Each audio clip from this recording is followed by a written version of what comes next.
cool with my partner, Mr. King. Yep. We're a day short and $1 late. How go? What's the word?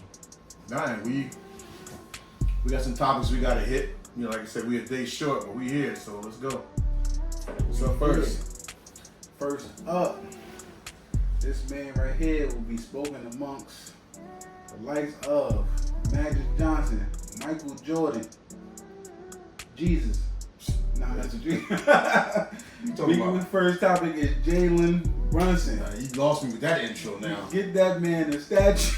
Listen now, I love Jalen, but listen. I'll put him up there, my boy Magic. Not yet. My man came through. He took a $113 million pay cut. Before I go any further, I wouldn't like them like that. Whether over 3 or not, I don't know. Like, listen, not in today's climate. Yeah. Not in today's climate. I mean, that's kudos to him. Mm-hmm. But all that down the road stuff, because most guys that take a pay cut, they take it when they sign a contract like a year and an option. Mm-hmm. Then now they know next year, 2 years they're gonna get their money. Mm-hmm. He got 3 and an option.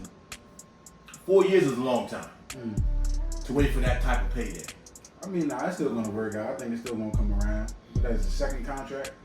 Yeah, I mean, one, Leon Rose could be gone, but his agent Rose will still be his agent, bro. So at least that part will still be on the table. Right. But I don't know. You know, I mean, that's nice of him. But I mean, he saves them a lot. When we get him a statue, don't get him that little Allen Iverson joint. You got to put the big joint. And I know we skipping over Patrick Ewing, but taking a $113 million pay cut is crazy. You hear me? Listen, I mean, kudos to him though, because he's saving them over 3 years. He's saving them like 11, 12, $13.5 million each year over the 3 years. So that means now it kept us under the both aprons, which you can't. It also helps the signing when they did the deal with his boy. All that played into a part. I mean, so now with him signing his contract, it's rumored that Mikal Bridges is also going to take a contract similar. He's going to take a pay cut to help the Knicks out. Oh yeah, what he's due. Yeah, so what I read recently. But OG's up too though. OG will be up next year, so for a contract. Nah, OG already signed his contract. He signed his? I thought the extension I'm talking about. Alright, so let me go over this real quick, because I wanted to get this off. When Brunson signed that contract, I did see the Twitter jokes that we paid too much for him. So I want to say this. Jason Tatum, he signed a 5-year, $314 million. If Brunson was just as valuable as Jason Tatum is to the Celtics. With that being said, quickly, a former Knick, 5 years, $162 million. Right? And that's basically what Brunson got for 4 years. You know what I mean? Yeah. And then OG Anunoby, new Knick, signed 5 years, $212 million. So now if it's going by your worth, Brunson is technically worth more than OG. So Brunson would have got like 280 mil or 50 mil around there anyway. So he definitely is in this for the ring.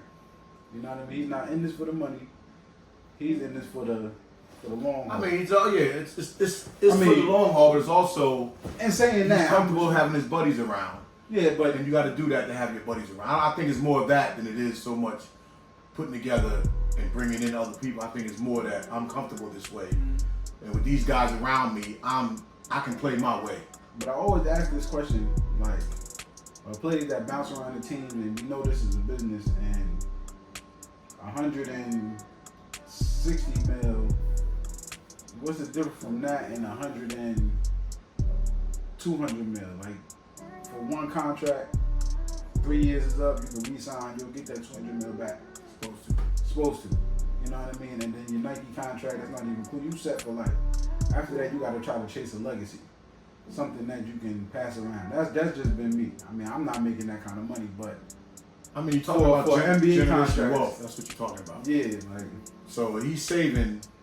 Well, I don't want to say losing because he knew what he was signing. So he's not losing it because he chose to sign it. But it was going to be a difference between $7 and $10 million each year of what he took off the table.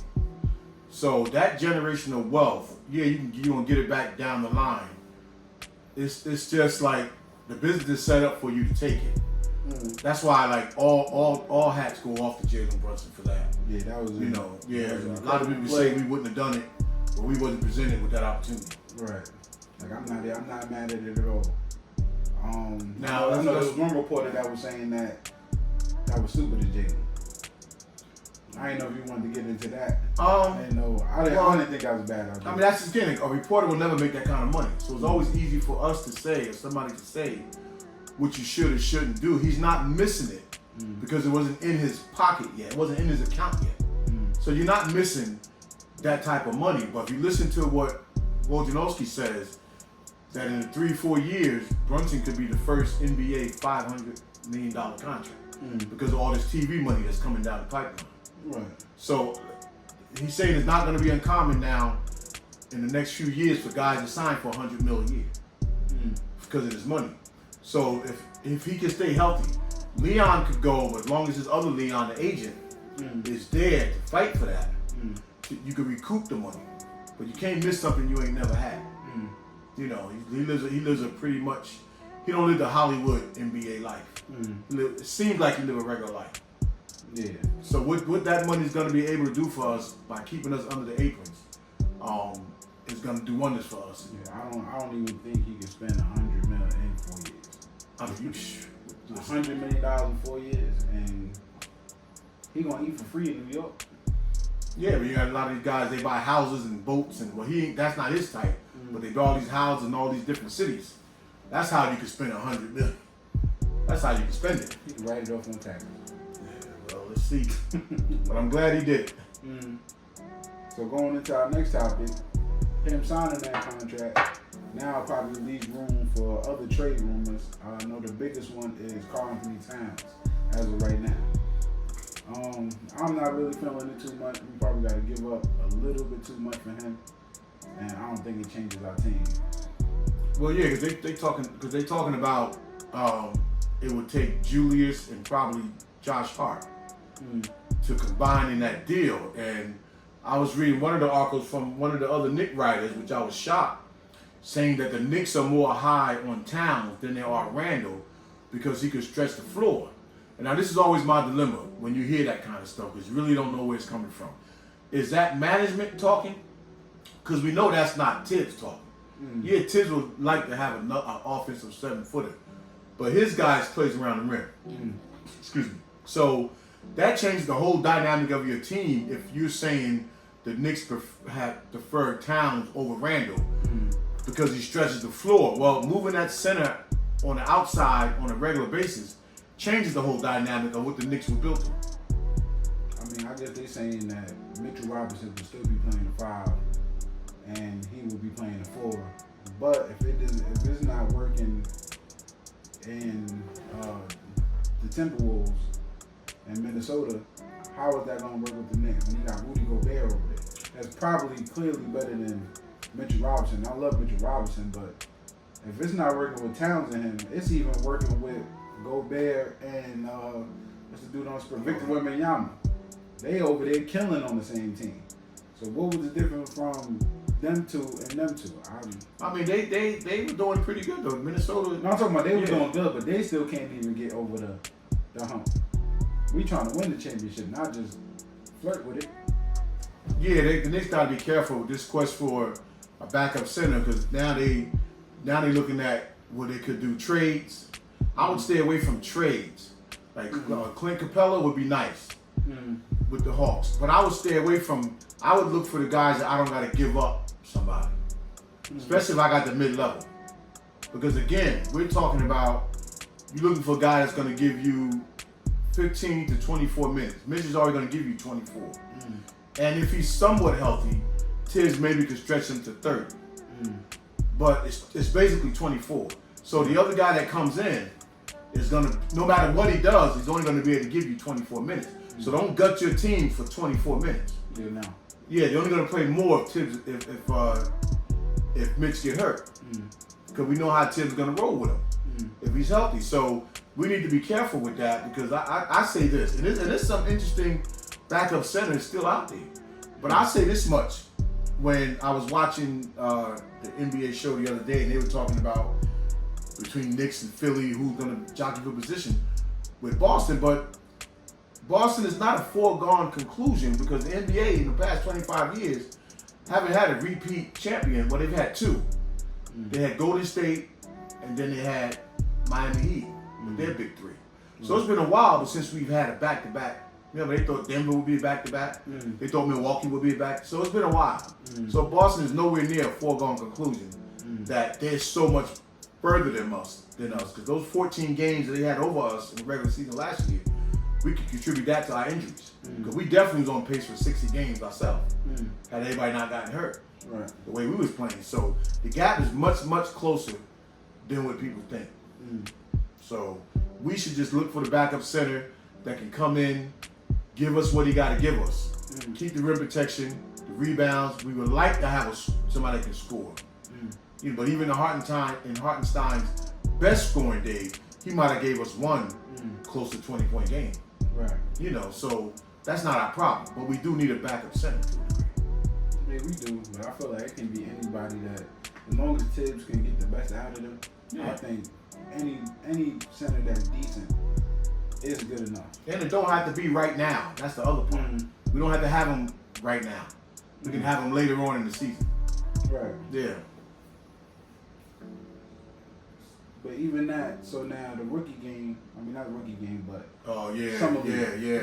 Summer League happened. And I'm just going to go to the center first, because he wasn't a big highlight. He looked good when he gets the ball. Okaporti. Yeah, both of them, they had another center that they started. Yeah. I don't know how they say his name. Dimitri something. Yeah. And then the dude I was looking at that played, he got a couple of hook shots in transition. What, the big man? The big man. So like I said, those two easily look like they can fit in the rotation. It's not all is lost for me with that, because it looked like they could just be plug and play. They ready to go. They didn't look like they struggled. They didn't look like they was trying to do anything more or less. It looked like if you give them the ball, they know what to do with it, make smart plays, passing out of the post. I was happy with that part. Yeah, Ariel, I was expecting more, even though a lot of times you can't go off the highlights. But I was expecting more, even though I see it. When I saw the highlights always showed him being aggressive for the ball. So I didn't see that. He didn't play big to me.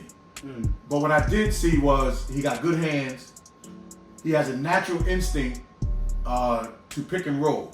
It's a natural instinct to roll to the open area of the basket. Now I also seen that some of his picks, he will get better than that with the big team of setting a solid pick first. But he rolls. I like the way he rolled out to the basket. Like he finds the open area and he got great hands. And even when he get the ball, there's times where the cutter went and he looked for the cutter and hit it. Yeah, he threw it back out just like Hartenstein would have did. Yeah. So I see some good things. But he does do the post move, but Knicks they're not throwing it to you in the post. We see that with Mitch. We see it with Hartenstein. The only person that's getting in the post is Randall. That's it. Nobody else is getting the ball in the post. Not even OG. Well, OG and Brunson get the ball and they go into the post. It's totally different from me posting up like I'm Shaq and you throwing me the ball down there. We rarely ever do it. Well, that's why this will fit his skill set, because on the pick and roll, when he get it, because it doesn't seem like he's going to be going over the top of people. So if it's not a pick and roll dunk, at least he has a counter move. But again, it won't be that many minutes for him. But I would have liked to have seen him play a little bit bigger. To me, they list him as like 6'11", 7 feet, but he played like he was like 6'9", 6'10". Just I wouldn't see him throw your weight around. Even though I also seen where we ran some of the Knicks offense. with his centers out top, Yeah, that's what I said. get the ball, hand off. Yeah, but he has a natural instinct to go to the basket. So that wasn't all lost. It wasn't nothing flashy at that center position, but it wasn't all lost. It wasn't nothing flashy, but I could see both of them just coming and playing right now. You know what I mean? Even anyone getting a roster. I didn't like the first dude as much as I like Ariel. I think I'm sold on him already. I think he can, once he get into rotation, I think he'll play better. I think the high that everybody had was Tyler Kohler. Uh-huh. Yeah, he was pretty decent too. Like he was like pass first, fundamentally sound. Yeah. That's like he was cool. Yeah, and It then didn't blow me away, but I see why. yeah, like he's that. pass first. Well, but I again with him, nothing sensational, but Knicks basketball, get by your man, get into the lane, dish the ball off. He can hit an open shot. They say he's not a great shooter, but he won't miss an open shot. And he runs the team. So that's where he's different from Deuce, where he can set people up. Right. And the key is on the next level, can you get by your man on the next level? And if he could do that, and it's kind of similar to what Brunson do. So I look at what he gave us and what Jokic gave us. They gave us similar to the same thing. Even though Jokic seemed like he's more of a scorer. But I like that also. Nothing flashy, but I like that. Even with Tyler, I could see Brunson maybe trying to go on his scoring rampage sometimes when the game starts. But then if it's somebody else turn to score, I could see Tyler coming in and dishing the ball to everybody, even McBride playing the two or something. Yeah. They trying to score instead of everybody trying to be a playmaker. Yeah, You got one out there doing it. I could see that more than, McBride trying to find his shots and trying to be the scorer. So I kind of like that idea. Like I said, it's easier for them not to make no other moves and just put them in position to see I what can they see can him do. sticking. I can see Kohler. I can see him sticking on the team. I also could see that it would be a while before he would get time. So again, for the first game, now mind you, other teams have already been playing in the Utah Summer League and those other ones. So we just started. So we still have to gel. A lot of the other people that's killing, they've been in the league already. Like, yeah. But some like of the the dude that was killing that we was playing, he well, I been in mean, the yeah. league. Once I seen him, then all bets was off. Even though we still almost won it. First of all, they had us watching tennis for the first quarter of the whole thing. You know what I mean? Let's get that out the way. And then I guess the bad part about the summer league was the dude that everybody was high on. What's the other guy that everybody was high on? Dadier, Huh? Pacome Dadier. Yeah, they.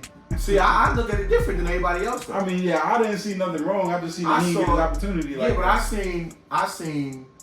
I like more honestly of what I saw from him with all the so-called mistakes he made. I saw a shy kid coming over here, going 0-4 whatever in air balls, right? Shooting threes because he might have to get used to the NBA three. But the moves that he made to take the shots, I like that. I like what I saw in him being 6'8", 6'9", being able to get to where he got to go, but he was pulling up short. But he was doing NBA basketball things. It just didn't translate. Right. A couple of putbacks and maybe out on the break he got a transition layup. But I like what I seen with him getting the ball out on the wing at 6'9", and being able to get to where he got to go. Right. Yeah, so I was actually impressed. I wasn't looking at the misses and the air balls. I was looking at the potential. And his potential is not that far off. Now, we don't need him right now, which is the beauty of it. But I think I told you the other day, I would like to see Tibbs, because this team reminds me of when we had Mitch, Kevin Knox, and Trier, because it's intriguing. And then it also reminds me of when we had Deuce and all them guys, Grimes, and Obi and them. It reminds me of that too. It's just that when you run into them other teams and they got a veteran or 1 or 2 year veteran that's really good, that's going to overshadow it. But I would like to see Tibbs take this team, because you have young potential and because you're not going to be stocked with draft picks if you use one on a backup center, right? And use them in the training camp just like the USA used the select team. Bring them in and let them play the starters for the first week of training camp. Same way they do with the select team. Now let's see what they got against NBA. Let's see what Kolek got against NBA players. Let's see what Dottie got. Let's see what Hokaportis, let's see what they got. Hokaporti rather. Against the first team. Let them go up against each other. And let that rock for a whole week in training camp and then, get down to business. It can only help you so now when they go to the G League, when most of those guys go, we didn't talk about what's the name who might not make it to our G League. And that was Dwayne Washington Jr. Because he was a natural scorer. Right. So a guy like him, and you can't two-way him, I think we already two-wayed everybody. Unless you can exhibit 10 him, I don't know. But he'll probably end up on another team. Because he was the only one that seemed NBA ready. Not based on the points he scored at 26, 28 points. It was the way he got them. Just give me the ball, I'm getting it, naturally. So he gonna end up probably, we might not be able to retain him. Because somebody's gonna want him. Right. Yeah. So I wasn't, I'm looking forward to the next one Tuesday night. Now that they can get the jitters out. Tuesday I can see where we're really at. Yeah, the jitters will be out. Yeah, Dottie will perform better as he goes along, but again, he's only 18 years old. In his case, and being that we don't need him, of all the guys out there yesterday, he's the least one that we need because of all of our wings. I forgot that score we had. I think he was. I know Anthony early there is when Summer League looked crazy. We thought he was going to be the next thing, and it was I forgot the other dude, light skinned dude. They used to score ISO Zoe. Yeah. Well, Zoe, that was a coach decision. Zoe he was our closer at one point. Yeah. But Clay Anthony early, he just ran the fact that he played Melo's position. Yeah. So you just wasn't gonna get no time. But those were the only two I could think of that was killing. You look at everybody else was potential. Yeah, Knox had a pretty decent Summer League. Knox. There's probably a couple more, but Grimes had an excellent Summer League. So it don't always pan out even when you're good. Well, Grimes' best Summer League came when he came back the second year. Yeah, then he was like seasoned. Did Quickly have a good Summer League? Yeah, he had an alright Summer League. I don't think what's the name had one of that Summer League. Yeah, but we're sitting pretty because we don't need nobody on our Summer League roster. We really don't need them. I'm talking about Summer League. RJ Barrett. I wasn't sold on RJ. Well, no. Summer League Quickly was my favorite after Summer League. Yeah. I remember that. But Summer League ain't no telling what's gonna happen. Who's gonna play well? What they do in practice? Because it seems like it's another crapshoot. Well, because this has definitely got guys. They got guys on this team I think will be in the league for a long time. We just don't need them right now. There's a whole lot of potential guys on that roster. But look, we're gonna be running OG and our Villanova guys. How you feel about Wingstop? I like that. I love that. I like that name. OG Mikal Bridges. Yeah, I like that name. Yeah. Nah, it's cool. It's cool. It's gonna work out good. Yeah. So hey, Knicks, we looking good. I don't want us to overdo this backup center thing right now. Let's find one that we can plug in that's gonna play. Hope that Mitch stay healthy and not. We don't have to mortgage off anything right now because we solid. Julius can give you, 6-7 minutes at the 5. You still got Jericho. I mean, I wouldn't even be opposed to bringing back. What's his name right now? Who did we didn't re-sign him, even though they talking to him. Precious. Oh, Precious too. Yeah, and then later on, find one. Because one of those 7-footers in the summer league can maybe hold it down a few minutes if you need. But right now centers, we got a starting center. Mitch is definitely a starting center. So it's not like we going into the season. They act like we going into the season without a starting center. We have a starting center. I think because he get hurt, but then what Carl Anthony Towns gonna do when he get to the Knicks? He gonna get hurt. Yeah, but he plays. Towns stay hurt. Yeah, Mitch normally averages about 60. Stay hurt. He normally averages about 60 games. That's what I'm saying. But the players that they be talking about that's gonna be the savior, they stay hurt. Like y'all act like on the Sixers, Embiid, he always hurt. He don't even play in the playoffs sometimes. Yeah, the Sixers, they loading their team up, but I like it. I like what everybody's doing. Let's get out there and They fight. loading their team up, but half of them gonna be hurt for the season. Yeah, because I mean, I don't wish on nobody. Ben Gordon was a good pickup for them. Mm-hmm. You know, so they I like it though. Let's get out there and long as we're considered amongst the top. Mm. So let's get out there and compete for a championship. We literally can compete for a championship. Mm. Julius Randle is there. And regardless if he fizz out a little bit in the playoffs, there's so much around him.